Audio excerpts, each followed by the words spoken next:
آج اس اعتبار سے ایک بڑا اہم دن ہے کہ ایک کینگرو ٹرائل ہو رہا ہے۔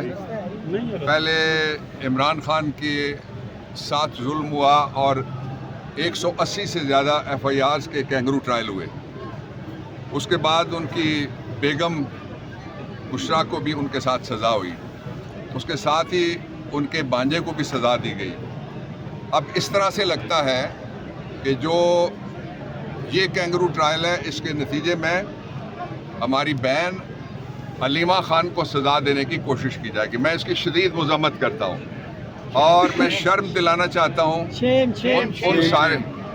ان سارے لوگوں کو جو یہ کہتے ہیں کہ ہم لا ریفارمز لے کے آ رہے ہیں۔ لا ریفارمز والوں، میں تمہیں یہاں کھڑے ہو کے اور علیمہ خان ہم تمہیں کہہ رہے ہیں اڈالہ کے باہر کہ پہلا لا ریفارم یہ ہے کہ قیدیوں کے بارے میں قرآن حکیم میں 2 جگہ آیا ہے کہ ان کے ساتھ حسن سلوک کرو، ایک جگہ آیا ہے اور رحم کرو۔ تو ان کے خاندان کو ملنے کی اجازت نہیں ہے۔ علیمہ خان یہاں مورچہ لگائے بیٹھی رہتی ہیں، ان کی بہنیں بیٹھی رہتی ہیں، آپ لوگ آتے ہیں۔ میں آپ سب کی طرف سے شاباش دینا چاہتا ہوں جو آتے ہیں یہاں پہ۔ دوسرا جو ہے وہ یہ ہے کہ جو بھی ٹرائلز ہو رہے ہیں ان ٹرائلز کے اندر جو دہشت گردی کی دفعہ 3C ہے اس کے اندر ایک پرووائزو ہے۔ پرووائزو کا مطلب رائڈر ہے، جو اس سے بھی بڑا قانون ہوتا ہے اصلی قانون سے، وہ پورا نہ ہو تو پھر کہا یہ جاتا ہے کہ کچھ نہیں ہوا۔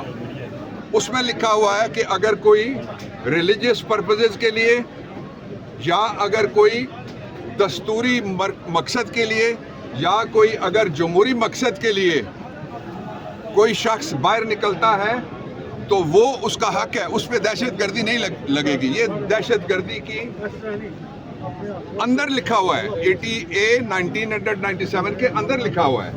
اور جو ٹوٹل الزام ہے علیمہ خان کے اوپر وہ یہ ہے کہ انہوں نے کہا کہ ہمیں باہر نکلنا ہے۔ میں کہتا ہوں ہمیں باہر پھر نکلنا ہے۔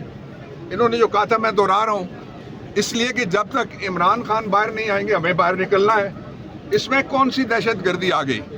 جو اصلی دہشت گرد ہیں انہوں نے پہلے KP کا کیا حال کیا اور پھر بلوچستان میں کیا حال ہے، پھر پورے کشمیر کو دہشت گرد قرار دے دیا گیا ہے جعلی نقلی فرضی فارم 47 کی طرف سے۔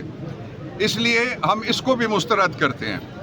جو اس وقت جتنے بھی ٹرائلز ہو رہے ہیں وہ سارے کے سارے اس طرح سے لگتا ہے کہ انصاف کا ترازو عدالتوں کی بجائے SHO کے ہاتھ میں آ گیا ہے، اور جو ترازو ہے اب وہ مقبوضہ ہو گیا ہے، اس کے اوپر قبضہ ہے۔ آپ نے دیکھا کیسے کیسے واقعات ہوتے ہیں، غریب کا بچہ ہو تو موٹر سائیکل اٹھانے بھی مار دیا جاتا ہے، باقی جس کو مرضی کوئی اٹھائے اس کے خلاف کچھ نہیں کیا جاتا۔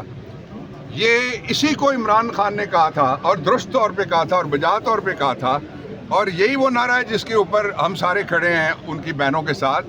وہ نعرہ یہ ہے کہ ایک ملک میں 2 دستور نہیں چل سکتے، ایک ملک کے اندر 2 قانون نہیں چل سکتے، یہ دونوں قانون چلائے جا رہے ہیں۔ میں چیف جسٹس صاحب سے کہنا چاہتا ہوں کہ پنجاب میں آپ کسی صوبے سے بھی ہوں، چیف جسٹس بننے کے بعد آپ کو پنجاب کی طرف توجہ دینی پڑے گی، اس لیے کہ پنجاب میں لیڈی ڈاکٹر قید ہے، پنجاب میں ینگ لڑکیاں قید ہیں، 20-20 سال 50-50 سال قید ہیں، اور اگر اب عمران خان کے خاندان کے باقی لوگوں کے ساتھ ساتھ اس کی بہن کو بھی قید دینے کی کوشش کی گئی تو اس کو قوم قبول نہیں کرے گی۔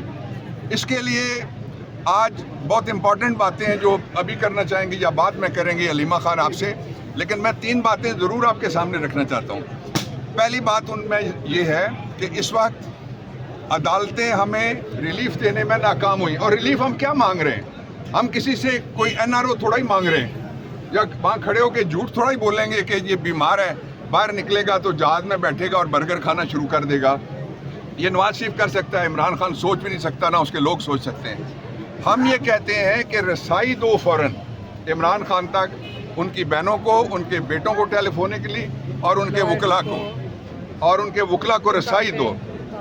اور دوسرا ہم یہ کہتے ہیں کہ فوری طور پہ ان کو علاج دو، ان کو فوری طور پہ، یہ ایک میڈیکل ایمرجنسی کا کیس ہے عمران خان کا، علاج ان کا ہونا چاہیے فوری طور پہ، اور اس کے لیے 2 اور پری ریکوزٹ ہیں۔ ایک جب علاج ہو تو ان کی فیملی علیمہ خان دوسرے لوگ ساتھ ہوں. دوسرا یہ ہے کہ ان کی مرضی کے ڈاکٹر ہوں. اور یہ جو مرضی والی بات ہے یہ کوئی میں اپنی طرف سے نہیں کہہ رہا, یا میں کوئی علیمہ خان صاحبہ کی طرف سے نہیں کہہ رہا, یا ان کی فیملی کی طرف سے نہیں کہہ رہا, یا پارٹی کی طرف سے نہیں کہہ رہا. یہ تو موجودہ چیف جسٹس صاحب نے اپنے آرڈر میں لکھا ہوا ہے. جب پہلی دفعہ رات کو لے کے گئے تھے, جو آرڈر انہوں نے کیا تھا, انہوں نے لکھا کہ عمران خان کی مرضی کے ڈاکٹرز کو بھی شامل کیا جائے. نہیں کیا گیا ابھی تک. یہ ظلم کی انتہا ہے. اس طرح دوسرے کسی ملک میں کسی سیاسی قیدی کے ساتھ کیا, کسی اور بڑے جرم کے قیدی کے ساتھ بھی اس طرح سے نہیں کیا گیا جو عمران خان کے ساتھ سلوک ہو رہا ہے. اور تیسری بات یہ ہے کہ اس وقت پاکستان ایک ناکام ریاست ہے.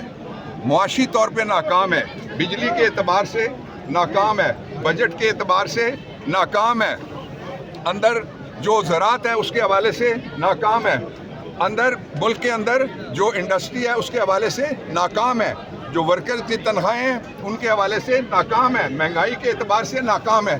چند لوگ جو ماڈلنگ کرتے ہیں اور ٹک ٹاک بناتے ہیں, ان کے ضرب پر کپڑوں کو نہیں کہا جا سکتا کہ یہ ملک ہے.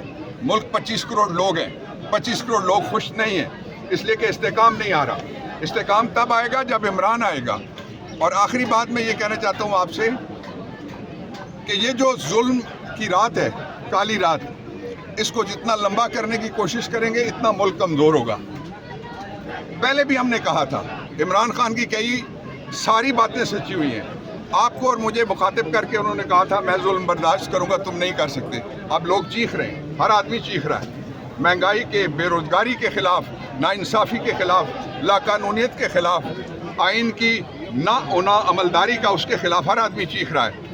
دوسرا اس نے بالکل درست بات کہی تھی کہ یہ جو ٹولہ آیا ہے یہ ٹولہ ان پڑھ ہے, یہ ٹولہ گورننس نہیں جانتا, آرٹ آف گورننس نہیں جانتا. اور عمران خان نے ثابت کیا تھا. میں دو باتیں صرف آپ کے سامنے رکھتا ہوں. ساری دنیا نے تعریف کی تھی, ہمارے پاس پیسے نہیں تھے, لیکن کووڈ میں جو WHO نے بھی تعریف کی تھی کہ عمران خان نے جو ہینڈل کیا وہ دنیا کا کوئی دوسرا لیڈر نہیں کر سکا. اور اس کے بعد ہمارے اوپر انڈیا نے روپ ڈالنے کی کوشش کی تھی, اس کو ہم نے جواب دیا. یعنی کوئی محاذ ایسا نہیں تھا جس پہ عمران نہ لڑا ہو.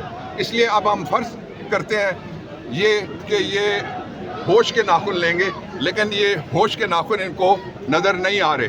اس لیے پاکستان کی قوم کے سارے افراد سے یہ درخواست ہے کہ وہ جہاں سے بھی آواز بلند کر سکتے ہیں عمران خان کی فوری رہائی کے لیے, اور ان کے فوری علاج کے لیے, اور ان کی بہنوں اور فیملی کی ملاقات کے لیے, اور ان کے بچوں کے ساتھ ٹیلی فون گفتگو کے لیے, اور ان کے لائرز کی ایکسیس. تو انڈیا کا وہ نیوی کا افسر جو کہتا ہے میں نے فلاں صوبے میں فلاں شہر میں جا کے میں نے گڑبڑ کی, میں نے دہشت گردی کی, میں نے کروائی, اس کو بھی لائرز ملا اور اس کو بھی وکیل ملا اور اس کے خاندان کی ملاقات ہوئی. تو یہ پاکستان کے لوگوں کو کیا میسج دینا چاہتے ہیں کہ ان کی حیثیت اس جو غدار ہے ہمارے ملک کا, دوسرے ملک سے جس کا تعلق ہے, اس کے برابر بھی نہیں ہے کہ رسائی دی جا سکے. یہ انتہائی خطرناک بات ہے, اس کے نتائج درست نہیں ہو سکتے. اور یہ لوگ تو بھاگ جائیں گے لیکن ملک بھگتے گا, عوام بھگتتے ہیں ہمیشہ. سر یہ بتائیے گا کہ ابھی لاہور میں